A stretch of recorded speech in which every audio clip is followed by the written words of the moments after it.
ನಮಸ್ಕಾರ ಜ್ಯೋತಿಷ್ಯ ಅಭಿಮಾನಿಗಳೇ. ಇದು ಸರ್ವಶಕ್ತಿ ನುಡಿಯ ಮತ್ತೊಂದು ಕೊಡುಗೆ.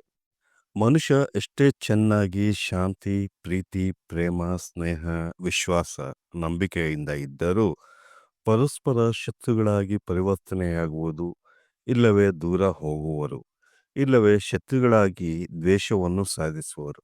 ಏಕೆ ಹೀಗೆ ಎಂದು ನೋಡಿದರೆ, ಪೂರ್ವಜನ್ಮದ ಕರ್ಮಫಲದಿಂದ ನಮ್ಮ ಶತ್ರುವಾಗಿ ಹುಟ್ಟಿ ಸೇಡನ್ನು ತೀರಿಸಿಕೊಳ್ಳಲು ಕಾತುರರಾಗಿರುವ ಜನರನ್ನು ನಾವು ನೋಡುತ್ತೇವೆ. ಈ ವಿಡಿಯೋದಲ್ಲಿ ಯಾರ ಜನ್ಮ ನಕ್ಷತ್ರಕ್ಕೆ ಯಾವ ನಕ್ಷತ್ರ ಶತ್ರುಗಳಾಗುವರು ಎಂಬುದನ್ನು ತಿಳಿಸಿದೆ. ಇವರುಗಳು ಎಷ್ಟೇ ಸ್ನೇಹ ವಿಶ್ವಾಸದಿಂದ ನಿಮ್ಮೊಂದಿಗೆ ಇದ್ದರೂ ಕ್ರಮೇಣ ವಿಚಾರ, ಸಿದ್ಧಾಂತ, ಹುಟ್ಟುಗುಣಗಳಿಂದ ನಿಮ್ಮ ಶತ್ರು ಅಥವಾ ದ್ವೇಷಿಗಳ ಆಗುವರು. ಸೂರ್ಯೋದಯದ ನಂತರ ಚಂದ್ರನಿರುವ ನಕ್ಷತ್ರವನ್ನು ನಿತ್ಯ ನಕ್ಷತ್ರ ಎನ್ನುತ್ತೇವೆ. ಜನನ ಸಮಯದಲ್ಲಿ ಚಂದ್ರನಿರುವ ನಕ್ಷತ್ರವನ್ನು ಜನ್ಮ ನಕ್ಷತ್ರ ಎನ್ನುತ್ತೇವೆ. ನಿಮ್ಮ ಜನ್ಮ ನಕ್ಷತ್ರ ಅಶ್ವಿನಿಯಾಗಿದ್ದರೆ ಚು, ಚೆ, ಚೋ, ಲ ಅಕ್ಷರ, ಭರಣಿ ನಕ್ಷತ್ರವಾಗಿದ್ದರೆ ಲಿ, ಲೋ, ಲೇ, ಲೋ ಅಕ್ಷರ.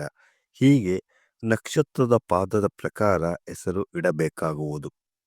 ನಕ್ಷತ್ರಗಳಲ್ಲಿ 27 ನಕ್ಷತ್ರಗಳಿವೆ. ಕೆಲವು ನಕ್ಷತ್ರಗಳು ದೇವಗುಣ, ರಾಕ್ಷಸ, ಮನುಷ್ಯ ಗುಣಗಳನ್ನು ಹೊಂದಿರುತ್ತದೆ.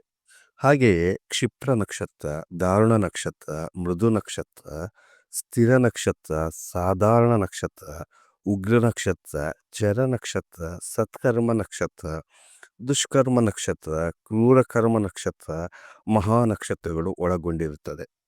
ಸಕಲ ಪ್ರಾಣಿ ಪಕ್ಷಿಗಳು ಗ್ರಹಕ್ಕೆ ಮತ್ತು ನಕ್ಷತ್ರಕ್ಕೆ ಅಧೀನವಾಗಿರುತ್ತದೆ. ನಕ್ಷತ್ರಗಳ ಪದ್ಧತಿಯಲ್ಲಿ ನಕ್ಷತ್ರಗಳ ಆಧಾರದ ಮೇಲೆ ಜಾತಕನ ಜೀವನದ ಶುಭಾಶುಭಗಳು ಹಾಗೂ ಶತ್ರುತ್ವ ಮಿತ್ರತ್ವವನ್ನು, ಉನ್ನತಿ ಮತ್ತು ಅವನತಿಯನ್ನು ಜ್ಯೋತಿಷಾಸ್ತ್ರದಲ್ಲಿ ನೋಡಬಹುದಾಗಿದೆ. ಈಗ ಯಾವ ನಕ್ಷತ್ರಕ್ಕೆ ಯಾವ ನಕ್ಷತ್ರ ಶತ್ರು ನಕ್ಷತ್ರವಾಗುವುದು ಎಂಬುದನ್ನು ತಿಳಿಯೋಣ. ಅಶ್ವಿನಿ ನಕ್ಷತ್ರಕ್ಕೆ ಶತ್ರು ನಕ್ಷತ್ರಗಳು ಯಾವುದೆಂದರೆ ಜ್ಯೇಷ್ಠ, ಹಸ್ತ, ಸ್ವಾತಿ. ಭರಣಿ ನಕ್ಷತ್ರಕ್ಕೆ ಶತ್ರು ನಕ್ಷತ್ರಗಳು ಅನುರಾಧ, ಧನಿಷ್ಠ, ಪೂರ್ವಭಾದ್ರ. ಕೃತಿಕಾ ನಕ್ಷತ್ರಕ್ಕೆ ಶತ್ರು ನಕ್ಷತ್ರ ವಿಶಾಖ, ಪೂರ್ವಾಷಾಢ, ಶ್ರವಣ. ರೋಹಿಣಿ ನಕ್ಷತ್ರಕ್ಕೆ ಶತ್ರು ನಕ್ಷತ್ರ ಸ್ವಾತಿ, ಉತ್ತರಾಷಾಢ, ಆಶ್ಲೇಷ, ಪುನರ್ವಸು, ವಿಶಾಖ, ಚಿತ್ತ. ಮೃಗಶಿರ ನಕ್ಷತ್ರಕ್ಕೆ ಶತ್ರು ನಕ್ಷತ್ರ ಚಿತ್ತ, ಧನಿಷ್ಠ, ಉತ್ತರಾಷಾಢ, ಆಶ್ಲೇಷ, ಪೂರ್ವವಸು, ವಿಶಾಖ. ಆರಿದ್ರ ನಕ್ಷತ್ರಕ್ಕೆ ಶ್ರವಣ, ಜ್ಯೇಷ್ಠ, ಅನುರಾಧ, ಮುಖ, ಪುಬ್ಬ. ಪುನರ್ವಸು ನಕ್ಷತ್ರಕ್ಕೆ ಉತ್ತರಾಷಾಢ, ಮುಖ, ಪುಬ್ಬ, ಜ್ಯೇಷ್ಠ, ಅನುರಾಧ. ಪುಷ್ಯ ನಕ್ಷತ್ರಕ್ಕೆ ಶತ್ರು ನಕ್ಷತ್ರ ಪೂರ್ವಾಷಾಢ, ಶ್ರವಣ. ಆಶ್ಲೇಷ ನಕ್ಷತ್ರಕ್ಕೆ ಶತ್ರು ನಕ್ಷತ್ರ ಮೂಲ, ಮಖ, ಪುಬ್ಬ, ಜ್ಯೇಷ್ಠ, ಅನುರಾಧ. ಮಖ ನಕ್ಷತ್ರಕ್ಕೆ ಶತ್ರು ನಕ್ಷತ್ರ ರೇವತಿ, ಆಶ್ಲೇಷ, ಪುನರ್ವಸು, ಮೂಲ, ಆರಿದ್ರ. ಪುಬ್ಬ ನಕ್ಷತ್ರಕ್ಕೆ ಶತ್ರು ನಕ್ಷತ್ರ ಉತ್ತರಾಭಾದ್ರ, ಮೂಲ, ಆರಿದ್ರ, ಆಶ್ಲೇಷ, ಪುನರ್ವಸು. ಉತ್ತರ ನಕ್ಷತ್ರಕ್ಕೆ ಶತ್ರು ನಕ್ಷತ್ರ ಪೂರ್ವಭಾದ್ರ, ವಿಶಾಖ, ಚಿತ್ತ. ಹಸ್ತ ನಕ್ಷತ್ರಕ್ಕೆ ಶತ್ರು ನಕ್ಷತ್ರ ಶತಭಿಷ, ಅಶ್ವಿನಿ. ಚಿತ್ತಾ ನಕ್ಷತ್ರಕ್ಕೆ ಶತ್ರು ನಕ್ಷತ್ರ ಧನಿಷ್ಠ, ಮೃಗಶಿರ, ಉತ್ತರ, ಉತ್ತರಭಾದ್ರ, ರೋಹಿಣಿ.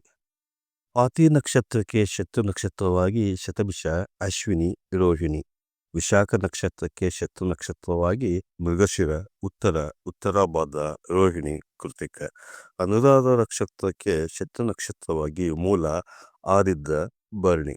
ಜ್ಯೇಷ್ಠ ನಕ್ಷತ್ರಕ್ಕೆ ಶತ್ರು ನಕ್ಷತ್ರವಾಗಿ ಮೂಲ, ಆರಿದ್ರ, ಅಶ್ವಿನಿ. ಮೂಲ ನಕ್ಷತ್ರಕ್ಕೆ ಶತ್ರು ನಕ್ಷತ್ರವಾಗಿ ಶ್ರವಣ, ಜ್ಯೇಷ್ಠ, ಅನುರಾಧ, ಮಖ, ಪುಬ್ಬ, ಆಶ್ಲೇಷ. ಪೂರ್ವಾಷಾಢಕ್ಕೆ ಶತ್ರು ನಕ್ಷತ್ರವಾಗಿ ಕೃತಿಕ, ಪುಷ್ಯ. ಉತ್ತರಾಷಾಢ ನಕ್ಷತ್ರಕ್ಕೆ ಶತ್ರು ನಕ್ಷತ್ರವಾಗಿ ರೋಹಿಣಿ, ಮೃಗಶಿರ, ಪುನರ್ವಸು. ಶ್ರವಣ ನಕ್ಷತ್ರಕ್ಕೆ ಶತ್ರು ನಕ್ಷತ್ರವಾಗಿ ಕೃತಿಕ, ಪುಷ್ಯ, ಆರಿದ್ರ. ಧನಿಷ್ಠ ನಕ್ಷತ್ರಕ್ಕೆ ಶತ್ರು ನಕ್ಷತ್ರವಾಗಿ ಮೃಗಶಿರ, ಚಿತ್ತ, ಭರಣಿ, ರೇವತಿ. ಶತಭಿಷ ನಕ್ಷತ್ರಕ್ಕೆ ಶತ್ರು ನಕ್ಷತ್ರವಾಗಿ ಜ್ಯೇಷ್ಠ, ಹಸ್ತ, ಸ್ವಾತಿ, ಪೂರ್ವಭಾದ್ರ ಹಾಗೂ ಪೂರ್ವಭಾದ್ರ ನಕ್ಷತ್ರಕ್ಕೆ ಶತ್ರು ನಕ್ಷತ್ರವಾಗಿ ಭರಣಿ, ರೇವತಿ, ಉತ್ತರ. ಉತ್ತರಾಭಾದ್ರ ನಕ್ಷತ್ರಕ್ಕೆ ಶತ್ರು ನಕ್ಷತ್ರವಾಗಿ ಚಿತ್ತ, ವಿಶಾಖ, ಪುಬ್ಬ. ರೇವತಿ ನಕ್ಷತ್ರಕ್ಕೆ ಶತ್ರು ನಕ್ಷತ್ರವಾಗಿ ಧನಿಷ್ಠ, ಪೂರ್ವಭಾದ್ರ, ಮಖ ನಕ್ಷತ್ರಗಳು ಆಗಿರ್ತದೆ. ಇದರಲ್ಲಿ ನೀವು ಹುಟ್ಟಿದ ನಕ್ಷತ್ರಗಳ ಪಾದವು ಹಿಂದಿನ ರಾಶಿ ಅಥವಾ ಮುಂದಿನ ರಾಶಿಯಲ್ಲಿ ಇದ್ದರೂ ಸಹ ತಾವುಗಳು ಮುಖ್ಯವಾಗಿ ನಕ್ಷತ್ರಗಳ ಮುಖಾಂತರವೇ ಈ ನಕ್ಷತ್ರಗಳ ಶತ್ರು ನಕ್ಷತ್ರಗಳನ್ನು ನೋಡುವುದು. ಹೇಗೆಂದರೆ ನಿಮ್ಮ ನಕ್ಷತ್ರ ಮೃಗಶಿರ ನಕ್ಷತ್ರವಾಗಿದ್ದರೆ ಮೃಗಶಿರ ನಕ್ಷತ್ರದ ಮೊದಲನೇ ಪಾದಕ್ಕೆ ವೆ, ಎರಡನೇ ಪಾದಕ್ಕೆ ಓ ವೃಷಭ ರಾಶಿ ಆದರೆ ಉಳಿದ ಮೃಗಶಿರ ನಕ್ಷತ್ರದ ಮೂರನೇ ಪಾದ ಖ, ನಾಲ್ಕನೆಯ ಪಾದವಾದ ಕಿ ಮಿಥುನ ರಾಶಿಯಾಗುವುದು. ಆದರೂ ಸಹ ಇಲ್ಲಿ ನಕ್ಷತ್ರವನ್ನು ನೋಡುವುದು. ಹಾಗೆಯೇ ಹುಟ್ಟಿದ ನಕ್ಷತ್ರದಿಂದ ತಂದೆ ತಾಯಿ ಇಟ್ಟಿರುವ ಹೆಸರಿನ ನಕ್ಷತ್ರದಿಂದಲೂ ನೋಡಬಹುದು. ಅದರಲ್ಲೂ ಶನಿ, ಕುಜ, ರಾಹು, ಕೇತು ಅಧಿಪತಿ ಹೊಂದಿರುವ ನಕ್ಷತ್ರಗಳಲ್ಲಿ ಶತ್ರು ನಕ್ಷತ್ರ ಇದ್ದರೆ ಅವರು ಎಷ್ಟೇ ವಿಶ್ವಾಸ, ಪ್ರೀತಿ, ಸ್ನೇಹ, ಬಾಂಧವ್ಯದಿಂದ ಇದ್ದರೂ ಅವರಿಂದ ನಿಮಗೆ ಭರಿಸಲಾಗದ ದುಃಖ, ತೊಂದರೆ, ತಕರಾರು, ಮೋಸ, ವೈಮನಸ್ಸು, ಜಗಳ, ಕೋರ್ಟು, ಕಚೇರಿ, ಸೆರೆವಾಸ, ವಿಶ್ವಾಸಘಾತಕ ವಂಚನೆಗಳಿಂದ ಅವರಿಂದ ತೊಂದರೆ ಬಂದು ದೂರವಾಗುವಿರಿ. ಆದಷ್ಟು ಶತ್ರು ನಕ್ಷತ್ರದವರೊಂದಿಗೆ ವ್ಯವಹಾರ ಮಾಡದಿರುವುದು ಒಳ್ಳೆಯದು.